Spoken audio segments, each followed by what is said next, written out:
दोस्तों नमस्कार। स्वागत है आप सभी का एमजीवी स्टडी पॉइंट यूट्यूब चैनल में। तो दोस्तों बात करेंगे पुलिस साइकोलॉजी और ये पुलिस मनोविज्ञान है। ये पुलिस कांस्टेबल एग्ज़ाम के लिए मोस्ट इम्पोर्टेंट है। सभी पुलिस एग्ज़ाम के लिए किसी भी स्टेट और बात करेंगे पुलिस एग्ज़ाम के लिए इम्पोर्टेंट है। तो बने रहे इस वीडियो के साथ में लास्ट तक, लाइक शेयर करते रहें। अभी तक अपने यूट्यूब चैनल को सब्सक्राइब नहीं किया है तो ज़रूर इसको सब्सक्राइब करें। तो बात कर लेते हैं हम कि MGV study point YouTube channel पर old solved paper, math, reasoning, English, GK, Hindi और कंप्यूटर के लिए आप इस चैनल पर विजिट कर सकते हैं। ये आपकी हेल्प के लिए वीडियो अपलोड किए गए हैं, तो ज़रूर देखें, लाइक शेयर भी करें और सब्सक्राइब भी करें। तो बात कर लेते हैं मोस्ट इम्पोर्टेंट 25 क्वेश्चन है और इन 25 क्वेश्चन में आपसे पुलिस मनोविज्ञान के बारे में बात करेंगे। तो विभिन्न परीक्षाओं में पूछे गए मनोविज्ञान के क्वेश्चन है और इस प्रकार के क्वेश्चन पुलिस कांस्टेबल में जरूर पूछे जाते हैं। तो आप भी जरूर इस वीडियो को देखिए और बात कर लेते हैं आज के हमारे क्वेश्चन फर्स्ट की। क्वेश्चन फर्स्ट, कानून के हाथ लंबे हैं का आशय है। तो आपसे यहाँ पे पूछा जा रहा है कि कानून के हाथ लंबे हैं, इसका आशय क्या है। तो हमारा आंसर है कानून से कोई बच नहीं सकता। ये पुलिस साइकोलॉजी, पुलिस मनोविज्ञान का मोस्ट इम्पोर्टेंट क्वेश्चन है। इसमें आपको जो दूसरे ऑप्शन मिल सकते हैं वो मिल सकते हैं, पुलिस में लंबे कद के लोग भर्ती होते हैं, कानूनी प्रक्रिया बहुत लंबी होती है, पुलिस को डंडा लंबा तगड़ा होता है। तो आपको केवल वही ऑप्शन चूज करना है कि जो एक कानूनी तौर पर सही हो। तो यहाँ पे हम बात करेंगे कि कानून से कोई भी बच नहीं सकता है। वैसे अगर हम देखें तो जो पुलिस एग्जाम के लिए आपके पास से जो क्वेश्चन होते हैं साइकोलॉजी के, उसमें क्या होता है कि एक जो परीक्षार्थी होता है उसकी अभिरुचि जानी जाती है और उसमें लोगों के प्रति क्या सोच है और उसकी मन स्थिति की गहराई से जांच की जाती है। तो आप जरूर ध्यान रखेंगे इस बात का कि चाहे वो आपके मन के अंदर, चाहे आप वो कार्य करें या ना करें, लेकिन कानूनन दृष्टि से आपका वो कार्य सही होना चाहिए। वही ऑप्शन आपको चूज करना है। कि मान लो कि पुलिस में ये आ जाए कि पुलिस की जो नौकरी है उसमें लगने के बाद में ऐशो आराम है, आप मन में भले ही ये सोचते हो, लेकिन उसमें अगर आपको ऑप्शन ये मिलता है तो ये कतई नहीं आप चूज करेंगे।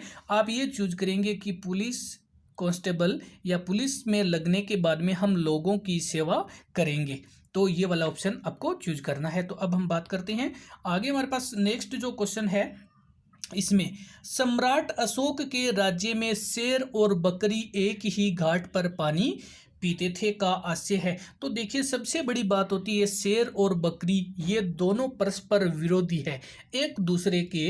वैसे देखें तो शेर है वो बकरी का जन्मजात शत्रु होता है, लेकिन दोनों अगर एक ही घाट पे पानी पीने का जो मतलब है, वहाँ पर आपको न्याय व्यवस्था उत्तम मिलेगी कि उसमें सभी को बराबर समझा जाता है। न्याय की दृष्टि में सभी को समान अवसर, अधिकार प्राप्त होते हैं।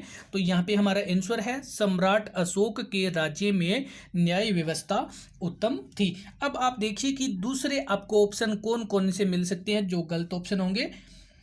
अशोक के आदेश से शेर और बकरी एक ही घाट पर पानी पीते थे। अब भला अशोक सम्राट क्या बकरी और शेर को आदेश देगा?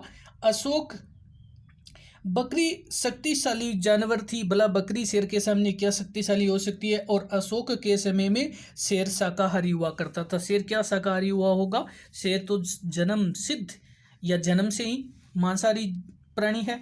और अब हम बात करते हैं, तो आगे हमारे पास क्वेश्चन नंबर है 3। तो चलिए बात कर लेते हैं इस क्वेश्चन थर्ड की। और यहाँ पे एक पुलिस कांस्टेबल होते हुए पुलिस व जनता का संबंध सुधारने के लिए आप क्या करेंगे? देखिए, यहाँ पे मोस्ट इम्पोर्टेंट क्वेश्चन है कि पुलिस और जो जनता का संबंध होता है उसमें पुलिस की क्या छवि होनी चाहिए और पुलिस उन जनता के लिए क्या क्या कार्य कर सकता है। पहला तो जनता के साथ में आपको मित्रवत व्यवहार रखना है कि जनता और पुलिस दोनों दोस्त होने चाहिए।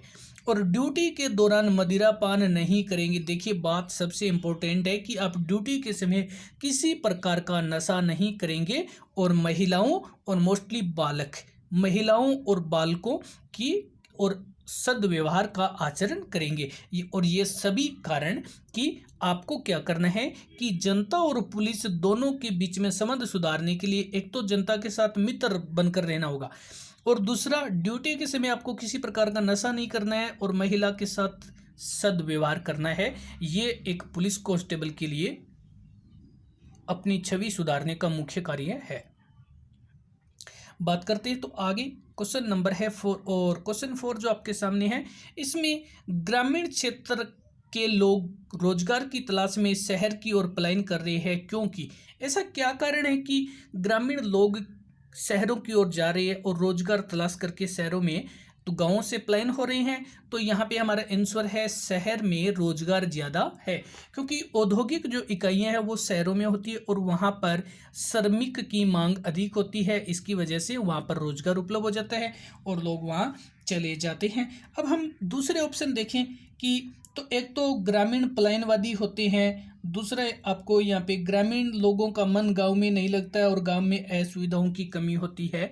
तो अब हमें ऐसे ऑप्शन नहीं चूज करने हैं। बात करते हैं आगे क्वेश्चन 5 की, और इसमें एक छात्र ने परीक्षा में फेल होने पर आत्महत्या कर ली। तो इसका क्या कारण हो सकता है कि एक छात्र वो परीक्षा में फेल हो गया और फेल होने की वजह से उन्होंने आत्महत्या कर ली। तो यहाँ पर आंसर है कि उसकी मानसिक स्थिति सही नहीं थी, और उसकी मानसिक स्थिति सही नहीं थी।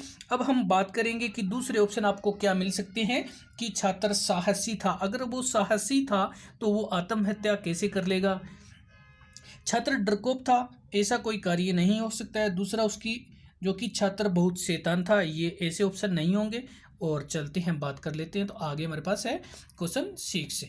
बात कर लेते हैं 6 में, तो किसी पारिवारिक झगड़े को निपटाने के लिए आपको बुलाया गया कि आप एक पुलिस कांस्टेबल होने के नाते किसी पारिवारिक झगड़े को समाप्त करने के लिए जाएंगे। तो तनाव कम करने के लिए आप क्या क्या करेंगे कि उस परिवार में तनाव खत्म हो जाए, उस झगड़े का निपटारा हो जाए। तो आप वहां पर जाकर के क्या क्या कार्य करेंगे। तो यहाँ पे हमारा आंसर है कि पहले प्रत्येक सदस्य अलग अलग बात करेंगे कि अलग अलग सदस्य से अपने अपने विचार और अपनी अपनी समस्या को सुनेंगे, फिर परिवार को एक साथ समझाएंगे, फिर परिवार को जो पूरे परिवार को एक साथ समझाएंगे। अब आपको और कौन कौन से ऑप्शन मिल सकते हैं जो आपको गलत होंगे। सदस्य को एक दूसरे के विरुद्ध बोलने के लिए प्रेरित करेंगे, नहीं, ऐसा कभी नहीं करेंगे कि सदस्य को कभी भी हम एक दूसरे के विरुद्ध भड़काएंगे नहीं। प्रत्येक सदस्य से अलग अलग बात करेंगे, केवल प्रत्येक सदस्य से अलग अलग बात करने के बाद में भी हमें कुछ करना है, और वो है परिवार को अच्छी तरह समझाना। सभी सदस्यों से सामूहिक रूप से बात करके समझाएंगे। सामूहिक रूप से बात का निपटारा नहीं निकलेगा, क्योंकि सभी अपनी अपनी बात रागल पाएंगे और ऐसा करने से वहाँ पर तनाव और भी बढ़ सकता है। और अब हम चलते हैं तो बात करते हैं आगे। हमारे पास क्वेश्चन नंबर है 7 में आपके और आपके मित्र के बीच में एक गलतफहमी हो गई, बहुत बड़ी गलतफहमी हो गई है, और आप अपने दोस्त को खोना भी नहीं चाहते। तो ऐसे में आप क्या करेंगे कि आपके और आपके दोस्त के बीच में जो गलतफहमी हुई है, अब आप अपने दोस्त को खोना भी नहीं चाहते हैं। ऐसे में आप क्या करेंगे, क्योंकि आपका दोस्त आप पे विश्वास करना बंद कर दिया और आपने भी अपने दोस्त पे विश्वास करना बंद कर दिया। और अब क्या करेंगे, तो ऐसे मैटर के लिए हम करेंगे कि किसी तीसरे की सहायता लेंगे, कोई अन्य व्यक्ति के सहयोग से हम दोनों में उस गलतफहमी को दूर करने की कोशिश करेंगे। और बात कर लेते हैं कि अब हमारे पास ऐसे जो क्वेश्चन है, इसमें मित्र से खुल करके बात करेंगे, वह गलतफहमी दूर करेंगे। देखिए, गलतफहमी दूर करने की बात तो सही है, लेकिन मित्र से खुल करके बात करेंगे, लेकिन मित्र हमारी उस बात को कभी नहीं मानेगा किसी दूसरे के विश्वास जताए बिना। मित्रता तोड़ देंगे, कभी नहीं करेंगे ऐसा, क्योंकि मित्रता तोड़ने वाली एक चीज़ नहीं है। बड़ों की सहायता लेंगे, हाँ ये कुछ परसेंट हो सकता है, लेकिन बड़ों में कोई तीसरा व्यक्ति तो बड़ा हो सकता है। और चलते हैं बात कर लेते हैं तो आगे हमारे पास क्वेश्चन नंबर है 8। क्वेश्चन 8 में आप कांस्टेबल वर्दी में मोटरसाइकिल पे जा रहे हैं, आपने कांस्टेबल की ड्रेस पहन रखी है और मोटरसाइकिल पे आप जा रहे हैं। आपकी मोटरसाइकिल की टक्कर से एक छात्र गिर गया है, तो आप क्या करेंगे, आप क्या करेंगे उस कंडीशन में। तो हमारा आंसर है मोटरसाइकिल को रोक करके छात्र को संभालेंगे। देखिए इसमें कि मोटरसाइकिल को रोक करके आप मोटरसाइकिल को रोकोगे, उतरोगे और उस स्टूडेंट को संभालोगे। अब आपके सामने जो आंसर नहीं होंगे वो कौन कौन से ऑप्शन आपको दे सकते हैं पेपर में, कि सोम को पुलिस अधिकारी होना बता करके उसे कानूनी कार्रवाई से रोकेंगे कि मैं पुलिस वाला हूँ और इससे कानूनी कार्रवाई तू कैसे कर पाएगा, ऐसा कभी नहीं करेंगे। मोटरसाइकिल को तेज गति से भगाकर वहाँ से रवाना हो जाएंगे, ऐसा भी कभी नहीं करेंगे। हो सकता है छात्र को कितनी चोट पहुंची हो तो वो उसे संभालना जरूरी है। छात्र को डांट करके दुर्घटना हेतु जिम्मेदार ठहराएंगे, उस छात्र को ही गलत ठहराने की कोशिश करेंगे, कभी नहीं करेंगे ऐसा, क्योंकि हम उसको संभालेंगे और उसे हो सकता है तो प्राथमिक उपचार के लिए नज़दीकी हॉस्पिटल में भी कहीं ले जाने की आवश्यकता हो तो ऐसा करेंगे। और चलते हैं बात करते हैं तो आगे क्वेश्चन 9। अब बात कर लेते हैं 9 की। तो यहाँ पे पुलिस को अल्प आयु शिशु के साथ कैसा व्यवहार करना चाहिए, तो देख लेते हैं कि एक छोटी आयु का बच्चा है और उस बच्चे के साथ में पुलिस को व्यवहार करना चाहिए, वो है कोमल व्यवहार। कोमल व्यवहार करना चाहिए। अब हम देखते हैं कि आपको ऑप्शन और क्या मिल सकते हैं। कठोर व्यवहार यानी उसे डराना चाहिए नहीं। कानून के अनुसार, हाँ ये आपका सही हो सकता है कानून के अनुसार, लेकिन जो अल्प आयु शिशु है वो कानून को क्या जानेगा भला। उसके सामने तो अगर सांप आ जाए तो भी वो सांप को पकड़ने के लिए तैयार है, क्योंकि उसे पता ही नहीं है कि इससे मुझे खतरा है, तो वो भला कानून को क्या जानेगा। तो कानून के अनुसार उसके साथ पुलिस वाला कभी भी व्यवहार नहीं करेगा। और सामाजिक नीति के अनुसार वो भला अल्प आयु सामाजिक नीति को भी क्या। Question number 10। क्वेश्चन 10 में बतौर पुलिस अधिकारी आप किसी मामले की जांच कर रहे हैं, कि आप पुलिस अधिकारी है और किसी मामले की आप जांच कर रहे हैं, तो उस मामले की जांच के दौरान आपका रिश्तेदार दोषी पाया जाता है तो आप क्या करेंगे। कि आपको कोई किसी जांच के लिए नियुक्त किया गया है वहाँ पे अधिकारी, और आप जांच कर रहे हैं और आपका रिश्तेदार ही अगर दोषी है तो आप क्या करेंगे। तो यहाँ पे हमारा आंसर है नियमानुसार काम करते रहेंगे। यहाँ पे आंसर है कि नियमानुसार काम करते रहेंगे। अब देखिए आपको और ऑप्शन क्या क्या मिल सकते हैं। तो यहाँ पे आपको जो ऑप्शन मिलेंगे, अधिकारी से सिफारिश करेंगे कि ये हमारी जान पहचान का है, रिश्तेदार की चुपचाप मदद करेंगे और छुट्टी लेकर के चले जाएंगे। नहीं, ऐसा कभी नहीं करेंगे। हम कानून के अनुसार, नियम के अनुसार सभी, चाहे वो हमारा रिश्तेदार है चाहे वो हमारा दुश्मन है, सभी के लिए हम नियम के अनुसार, कानून के अनुसार कार्य करेंगे। और चलते हैं बात कर लेते हैं तो आगे क्वेश्चन 11। क्वेश्चन 11 में पुलिस विभाग में महिलाओं की नियुक्ति से, तो अब आपसे पूछा जा रहा है कि पुलिस डिपार्टमेंट में जब महिलाओं की भर्ती होने लगी है तो उससे क्या प्रभाव पड़ा है या क्या हुआ है। तो हमारा यहाँ पे आंसर है कि विभाग में महिलाओं का प्रतिनिधित्व बढ़ा है, कि विभाग में महिलाओं का प्रतिनिधित्व बढ़ा है। और चलते हैं बात करते हैं तो आगे हमारे पास क्वेश्चन नंबर है 12। क्वेश्चन 12 में पुलिस की छवि के संबंध में आम शिकायत है, लोगों पे जो आम शिकायत है वो क्या है। और यहाँ पे हमारा आंसर है पुलिस संवेदनशील है। पुलिस है वो संवेदनशील है। और इसमें हम बात करेंगे कि पुलिस वाले मोटे होते हैं, उनकी वर्दी ठीक नहीं होती है, वे ठीक से कार्य करते हैं, ऐसा कोई भी शिकायत नहीं है। और अब हम चलते हैं बात करते हैं तो आगे क्वेश्चन नंबर है 13। यदि आप और आपका भाई दोनों कांस्टेबल भर्ती परीक्षा में उम्मीदवार है, कि मान लो आप और आपका भाई दोनों कांस्टेबल भर्ती परीक्षा के उम्मीदवार है, तो उसमें आप क्या करेंगे। तो यहाँ पे हमारा आंसर है परीक्षा एवं शारीरिक योग्यता के लिए साथ साथ तैयारी करेंगे। कि यदि आपका और आपका भाई दोनों कांस्टेबल भर्ती है तो उस परीक्षा की तैयारी, यानी शारीरिक और योग्यता और परीक्षाओं के लिए दोनों की तैयारी है वो मैं और मेरा भाई दोनों एक साथ करके मिल करके करेंगे। और चलते हैं इसी में हम बात कर लेते हैं तो आगे हमारे पास कि इसमें जो आपको ऑप्शन मिलेंगे तो उसमें आप और आपका भाई एक दूसरे की परीक्षा में मदद करेंगे, परीक्षा में कभी मदद नहीं करेंगे, क्योंकि वो मदद करवाना वो आपका अनैतिक या जो कि गैर कानूनन कार्य हो जाता है। और शिकायत के डर से अलग अलग जिलों में फार्म भरेंगे, नहीं ऐसा भी नहीं करेंगे। और चलते हैं बात कर लेते हैं तो आगे हमारे पास क्वेश्चन नंबर है 14। और बात कर लेते हैं 14 की। तो इसमें आपसे कि शारीरिक फिटनेस आवश्यक है, क्योंकि अब हम बात करेंगे कि किसी भी व्यक्ति, चाहे वो पुलिस में है, चाहे वो आर्मी में है और चाहे वो कोई भी है, तो शारीरिक फिटनेस आवश्यक क्यों है। तो इसके लिए हमारे पास जो आंसर है इसमें सबसे है कि इससे आप आकर्षित दिखते हैं, आप स्वस्थ और निरोग रहते हैं और स्वस्थ शरीर में स्वस्थ मन का निवास करते हैं। तो ये उपयुक्त सभी जो बातें हैं ये आवश्यक है शारीरिक फिटनेस के लिए। और अब हम चलते हैं, बात कर लेते हैं। तो आगे हमारे पास क्वेश्चन नंबर है 15। क्वेश्चन 15 की बात कर लेते हैं। पुलिस विभाग में हथियार देने का क्या उद्देश्य है, कि जो पुलिस वाले हैं उनको हथियार देने का प्रमुख उद्देश्य क्या है। तो यहाँ पे हमारा आंसर है आवश्यकता अनुसार स्वयं अथवा अन्य नागरिकों की रक्षा के लिए प्रयोग करने के लिए पुलिस विभाग को हथियार इस उद्देश्य से दिया जाता है कि वो आवश्यकता अनुसार स्वयं की या अन्य किसी ऐसे नागरिक की जो अपनी जान, जो कि खतरा है या वो किसी प्रकार के जोखिम में है, तो उनके लिए वो प्रयोग कर सकते हैं।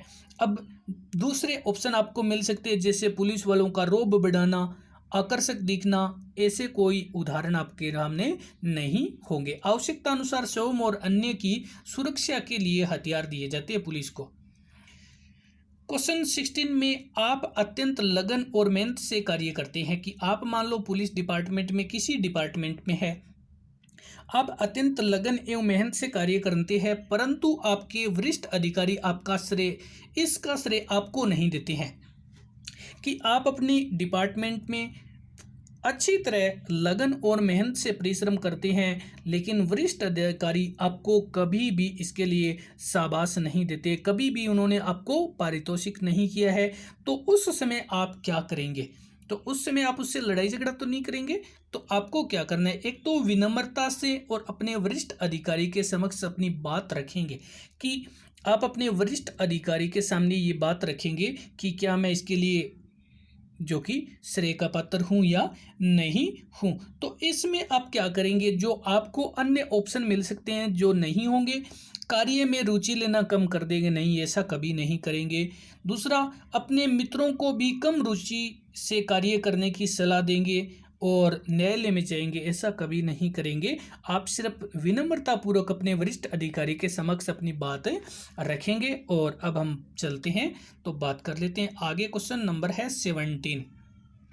क्वेश्चन 17 में आप एक वरिष्ठ अधिकारी की कार चला रहे हैं, आप अपने एक बड़े पद के अधिकारी की कार चला रहे हैं और ट्रैफिक लाइट पर लाल बत्ती हो जाती है। तो सबसे पहले तो देखिए, जब लाल बत्ती होती है तब सभी स्टॉप होते हैं, रुकते हैं, ठहरते हैं। लाल बत्ती होती तो ठहरते हैं। तो उस समय क्या करेंगे, आप करेंगे हरी बत्ती होने का इंतजार, हरी बत्ती होने तक रुकेंगे। देखिए इसमें कि आप अगर एक बड़े अधिकारी की कार चला रहे हैं, तो कहीं ऐसा भी नहीं होना चाहिए कि मैं तो एक बहुत बड़े अधिकारी की गाड़ी चला रहा हूँ, भला इसको कौन सी लाल बत्ती रोकती है। तो ऐसे नहीं कि आप लाल बत्ती के सिग्नल को तोड़ करके उस ट्रैफिक लाइट को, क्योंकि जो कानूनन रूल है वो सभी के लिए बराबर है। तो आप कहीं कभी भी ऐसा ऑप्शन नहीं चूज करेंगे कि वरिष्ठ अधिकारी की गाड़ी को कौन रोकता है, तो उसके लिए तो सारे सिग्नल खुले होते, नहीं, ऐसा कभी नहीं होता है। कानून सबके लिए बराबर है, चाहे वो छोटा बड़ा कोई हो, देश के हर नागरिक के लिए कानून बराबर है। वही राष्ट्रपति के लिए कानून है तो वही एक आम नागरिक के लिए कानून है।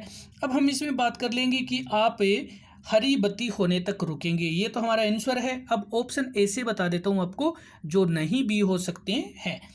दाएं बाएं देख करके यदि ट्रैफिक की भीड़ कम हो जाती है तो निकल जाएंगे, नहीं, कभी ऐसा नहीं करेंगे। जब तक हरी बत्ती नहीं होती तब तक वहाँ रुके रहेंगे। अधिकारी से पूछकर निर्णय करेंगे, अधिकारी हमारे पास में बैठा है और उससे पूछ के कि चलें क्या, नहीं, ऐसा भी नहीं करेंगे। बेरोक टोक चले जाएंगे, नहीं, ऐसा भी नहीं करेंगे। तो चलते हैं, बात कर लेते हैं आगे। क्वेश्चन नंबर है 18 और वीडियो को लाइक करना आपका काम बनता है। क्वेश्चन 18 में आप द्वारा वाहन चलाते समय दुर्घटना घटित हो जाती है, कि आप ड्राइविंग कर रहे हो और कोई वाहन दुर्घटना हो जाती है तथा दुर्घटना में एक व्यक्ति घायल भी हो जाता है। अगर व्यक्ति घायल हो जाता है तो सबसे पहले आप क्या काम करेंगे। कि आपसे एक्सीडेंट वगैरह हो गया है और उसके बाद में कोई आदमी घायल हो गया तो आप क्या करेंगे सबसे पहले? तो यहाँ पे हमारा आंसर है घायल व्यक्ति को तुरंत नज़दीकी अस्पताल में ले जाकर के इलाज करवाएंगे। अच्छे नागरिक और अच्छे व्यक्ति का यही कर्तव्य होता है कि वो घायल व्यक्ति को तुरंत नज़दीकी अस्पताल में ले जाकर के उसका प्राथमिक उपचार करवाए। अब आपको ऐसे ऑप्शन मिलेंगे जो आपको कभी भी नहीं करना है। मैं तो आपको ऐसा कुछ करने की सलाह कभी नहीं देता, आप वहाँ से भाग निकलेंगे, नहीं कभी नहीं करना है। तुरंत पुलिस को सूचित करेंगे, पुलिस को सूचित करेंगे, लेकिन बाद में पहले हमें करना है उसको किसी प्राथमिक जो कि नज़दीकी अस्पताल में प्राथमिक उपचार के लिए ले जाए जाए और घायल व्यक्ति को नज़दीकी अस्पताल में ले जाकर के उसका इलाज करवाना चाहिए। दूसरा ऐसा ऑप्शन है एक, पुलिस थाने जाकर के प्रथम सूचना रिपोर्ट यानी FIR लिखवाएंगे। ऐसा कुछ नहीं करेंगे, पहले हम उसको सिर्फ इलाज के लिए ले जाएंगे। और अब हम चलते हैं, बात कर लेते हैं। तो आगे हमारे पास क्वेश्चन नंबर है 19। क्वेश्चन 19 में पुलिस विभाग द्वारा एक अलग यातायात पुलिस विभाग की स्थापना करने का क्या उद्देश्य है? कि पुलिस विभाग ने यातायात पुलिस विभाग अलग से क्यों स्थापित किया है? ऐसा क्या कारण था कि पुलिस विभाग ने यातायात को अलग शाखा बना दी है? तो देख लेते हैं इसके लिए क्या है। तो यहाँ पे हम बात करने वाले हैं कि यातायात व्यवस्था को हर समय सुचारू एवं निर्बाध बनाना, यातायात नियमों की पालना करवाना ताकि दुर्घटना घटित ना हो सके, यातायात व्यवस्था में व्यक्तियों की सुरक्षा का ध्यान देना और उपरोक्त ये सभी जो कार्य है ये मुख्य उद्देश्य है। और बात करते हैं तो आगे हमारे पास क्वेश्चन नंबर है 20।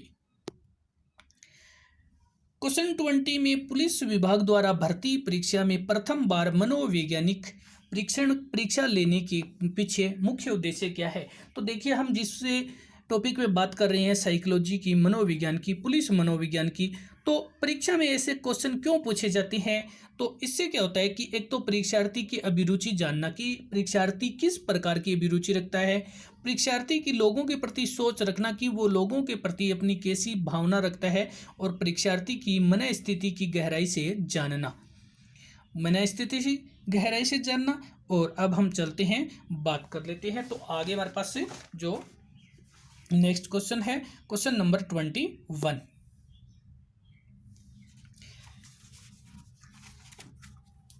क्वेश्चन 21 में पुलिस विभाग में आवश्यकता होती है। तो अब हम बात करें कि पुलिस विभाग में किस प्रकार के पुलिसकर्मी या किस प्रकार के व्यक्ति की आवश्यकता होती है। तो यहाँ पे हमारा आंसर है एक ईमानदार पुलिसकर्मी की। पुलिसकर्मी ईमानदार होना चाहिए और कर्मठ पुलिसकर्मी भी होना चाहिए, साथ में पारदर्शिता। तो एक ईमानदार पुलिसकर्मी, एक कर्मठ पुलिसकर्मी और पारदर्शिता, ये सभी होने चाहिए। वो ईमानदार होना चाहिए, कर्मठ और पारदर्शिता होना चाहिए। चलते हैं, बात कर देते हैं। तो आगे हमारे पास क्वेश्चन नंबर है 22 में सांप्रदायिक दंगे को रोका जा सकता है। सांप्रदायिक जो दंगे होते हैं उनको हम कैसे रोक सकते हैं? तो यहाँ पे हमारा आंसर है समुदाय के बीच सामंजस्य स्थापित करके। जो समुदाय होते हैं, जो दो गुट होते हैं, उन दोनों गुटों के बीच में हम सामंजस्य बिठा करके इसको सांप्रदायिक दंगे को रोक सकते हैं। अब हम बात करेंगे कि ऐसे कौन से ऑप्शन है जो हम कभी भी नहीं चूज करेंगे। वहाँ पर बटालियन भेज करके, बटालियन को भेजना इतना आसान काम नहीं होता है। समुदाय के लोगों को मार करके नहीं, ऐसा भी काम नहीं करेंगे। आंसू गैस छोड़ करके भी उसको हम दंगे को रोक नहीं सकते हैं। और चलते हैं, बात करते हैं। तो आगे हमारे पास क्वेश्चन नंबर है 33। क्वेश्चन 33 में एक आम नागरिक का पुलिस के प्रति दृष्टिकोण होना चाहिए। अब हम बात कर रहे हैं कि एक आम नागरिक है, उसके प्रति पुलिस का क्या विचार होना चाहिए, पुलिस उसको कैसा देखना। तो यहाँ पे हमारा आंसर है सहयोगात्मक। एक आम नागरिक है वो पुलिस की दृष्टिकोण में सहयोगात्मक होना चाहिए, संदेहात्मक नहीं होना चाहिए, हिंसात्मक भी और असहयोगात्मक भी नहीं होना चाहिए, केवल सहयोगात्मक होना चाहिए कि पुलिस है वो साधारण लोगों की सेवा करती है, सहयोग करती है।